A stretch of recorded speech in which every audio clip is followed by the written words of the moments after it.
साल था 1917। जगह थी बिहार का चंपारण। यहां जमीन के नीचे अन्याय की एक आग धीरे धीरे सुलग रही थी। और किसी को, सच में किसी को अंदाजा नहीं था कि यहीं से एक ऐसा आंदोलन शुरू होने वाला है जो भारत की आज़ादी की लड़ाई का चेहरा हमेशा हमेशा के लिए बदल देगा। तो चलिए समझते हैं कि कैसे चंपारण की जमीन पर लड़ी गई एक छोटी सी लड़ाई पूरे देश की आज़ादी की सबसे बड़ी कहानी बन गई।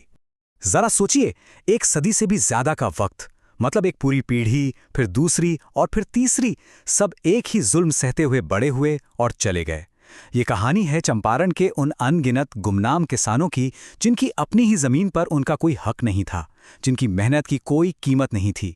उनकी तकलीफें, उनकी परेशानियां सब अनसुनी कर दी जाती थीं, जैसे उनकी कोई आवाज ही ना हो। तो इस पूरी कहानी का विलेन कौन था? कोई एक इंसान नहीं, बल्कि एक पूरा का पूरा सिस्टम। एक ऐसा सिस्टम जिसे तिनकठिया प्रथा कहा जाता था। और ये कोई मामूली प्रथा नहीं थी। ये एक ऐसा जाल था, एक ऐसा चक्रव्यूह था, जिसमें किसान अगर एक बार फंस गया तो उसका बाहर निकलना लगभग नामुमकिन था। अब तिनकठिया, ये शब्द आया कहां से? इसका गणित बड़ा सीधा है। बिहार में जमीन को बीघे और कट्ठे में नापा जाता है। एक बीघे में होते हैं 20 कट्ठे। तो तिनकठिया का मतलब हुआ 3 कट्ठा।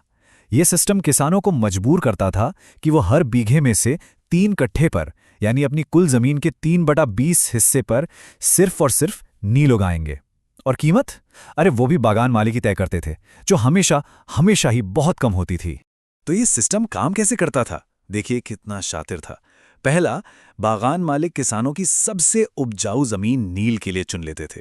दूसरा, पैसे इस बात पर नहीं मिलते थे कि फसल कितनी हुई, बल्कि इस बात पर कि कितनी जमीन पर हुई, मतलब मेहनत जय भाड़ में। तीसरा, अगर किसी किसान ने हिम्मत करके नील उगाने से मना कर दिया तो उस पर तावान नाम का भारी भरकम जुर्माना लगा दिया जाता था। और चौथा, जो बेचारे किसान ये जुर्माना नहीं भर पाते, उन्हें ऊंची ब्याज दरों पर बॉन्ड साइन करने पड़ते थे, मतलब कर्ज के जाल में और गहरे धकेल दिए जाते थे। 12%।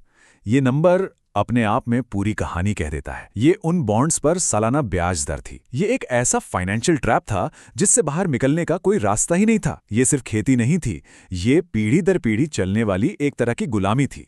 लेकिन कहते हैं ना कि जब जुल्म हद से ज्यादा बढ़ जाता है तो कहीं ना कहीं से उम्मीद की एक किरण भी नजर आती है।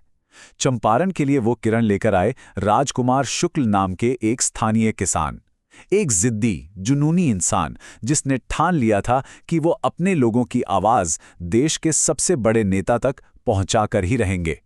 ये सब शुरू हुआ 1916 में, जब राजकुमार शुक्ल लखनऊ में गांधी जी से मिले। गांधी जी ने उनकी बात सुनी, लेकिन यूं ही यकीन नहीं किया। उन्होंने कहा, मैं पहले खुद अपनी आंखों से हालात देखूंगा। और इसी वादे के साथ अप्रैल 1917 में वो बिहार पहुंचे। 15 अप्रैल को जैसे ही उन्होंने चंपारण में कदम रखा, ब्रिटिश हुकूमत ने उनका स्वागत एक सरकारी नोटिस से किया। और बस यहीं से कहानी में एक नाटकीय मोड़ आता है। ब्रिटिश अधिकारियों ने गांधी जी को धारा 144 के तहत एक नोटिस थमा दिया, जिसमें उन्हें तुरंत फौरन जिला छोड़ने का आदेश था। उन्हें लगा कि गांधी जी डर जाएंगे, वापस चले जाएंगे, लेकिन उन्होंने साफ इनकार कर दिया।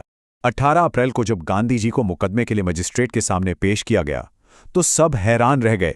उन्होंने ना तो कोई बहाना बनाया, ना ही माफी मांगी। उन्होंने सीधे सीधे कहा, मैं अपनी अवज्ञा के लिए कोई भी दंड भुगतने को तैयार हूं। इस एक वाक्य ने ब्रिटिश अधिकारियों को हक्का बक्का कर दिया। उन्होंने ऐसा निडर, शांत और दृढ़ प्रतिरोध पहले कभी नहीं देखा था। ये भारत में सविनय अवज्ञा की एक जबरदस्त शुरुआत थी। गांधी जी के इस एक कदम ने पूरा का पूरा खेल पलट दिया। सरकार पर इतना जबरदस्त दबाव बना कि उन्हें केस वापस लेना पड़ा।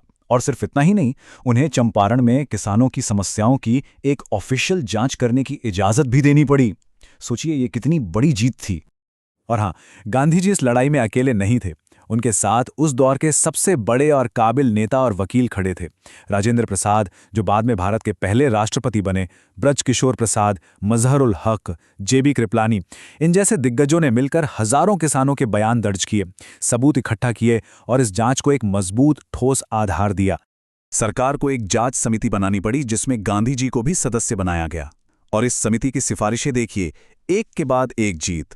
पहली, तिनकठिया प्रथा को खत्म किया जाए, सरकार मान गई। दूसरी, किसानों से वसूले गए अवैध जुर्माने का 25% वापस किया जाए, सरकार मान गई। तीसरी, सारे अवैध टैक्स बंद हों, सरकार मान गई। और चौथी, भविष्य में नील की खेती पूरी तरह से किसानों की मर्जी पर होगी, इसे भी मान लिया गया। ये एक शानदार जीत थी। इन सभी सिफारिशों का नतीजा था चंपारण कृषि अधिनियम 1918, एक कानून जिसने एक ही झटके में उस 100 साल से भी ज्यादा पुरानी शोषणकारी व्यवस्था को जड़ से उखाड़ फेंका। ये सिर्फ एक कानून नहीं था, ये उन किसानों की जीत का, उनके सम्मान की वापसी का प्रतीक था। लेकिन चंपारण की कहानी यहीं खत्म नहीं होती। ये सिर्फ एक स्थानीय जीत नहीं थी, इसकी गूंज पूरे देश में सुनाई दी और इसने भारत की आज़ादी की लड़ाई की दिशा ही बदल दी। सवाल ये है कि आखिर कैसे? इस बदलाव को हम ऐसे समझ सकते हैं। देखिए, चंपारण से पहले आज़ादी की लड़ाई ज्यादातर पढ़े लिखे शहरी लोगों तक ही सीमित थी।